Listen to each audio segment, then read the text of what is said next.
嘿，各位同学，今天来聊一段台湾战后超关键，但课本没有细说的历史，那就是1945年日本战败投降后，留在台湾的32万日本俘虏和侨民到底怎么回家的。1945年8月，日本投降，台湾岛上的日本人慌了。一开始很多人根本不想回日本，为什么呢？因为日本国内被炸成废墟，饿肚子是常态，台湾相对稳定多了。调查显示，43%的人想赖在台湾不走。当时的台湾省行政长官陈仪虽然喊出工商业不停顿、行政不中断、学校不停课的口号，表面上让日本人的生活暂时没大变，但是国民党政府很清楚，要彻底切断日本影响，就要快刀斩乱麻，必须把日本人送走。只是问题来了，当时台湾的基层技术工种几乎都靠日本人撑着，全送走，很多工作直接停摆。怎么办？只好选择性留用，但原则超明确，就是只有技术大牛才能留。但这时，美军指挥官魏德迈将军觉得留用日本人太危险，只想让台湾留1000个技术咖加他们的4000个家属，然后慢慢送走。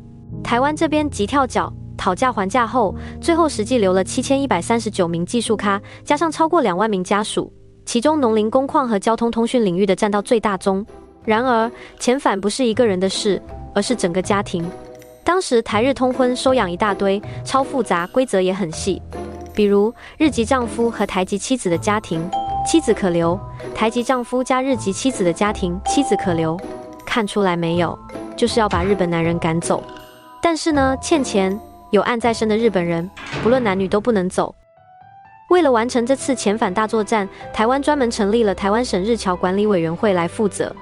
他们把日本人分成3种，第一种是特种日侨，官员、军人、警察等敏感人物，约12万7千人；第二种是普通日侨，约8万人；第三种是其他日侨，就是被留用的技术行政人员，约3万6千人。遣返流程开始后，进行分区管理，全台划成3大督导区，分头行动。彰化以北的从基隆港上船，彰化以南的高雄港起航，花东地区的从花莲港直航东京。宪兵检查超严格，每人只能带现金1000元和行李30公斤。金银珠宝、军用品，想都别想。查到违禁品直接没收开单。进集中营到上船前，每人每天发12两米加5元副食费，而且要撑足8天。1946年，国民政府共出动212艘船，一口气送走28万日本军民。但到了1947年，情况发生了转折。228事件爆发后，政府对留用的日本人极度不信任。陈仪直接报告老蒋，说看到日本人穿着和服在街上乱逛，最要命的是他们还收留外省人，简直隐患。随后决定当年4月底前全部遣返，但最后还是留下了不可缺少的263名技术人员。之后直到1949年，又搞了4波小规模遣返，主要是处理残余人员、走私犯、无罪战犯和一些最后被解雇的技术人员。这场日侨大遣返，短短1年多就把32万人通通送回家，过程充满现实考量、大国角力和政治动荡。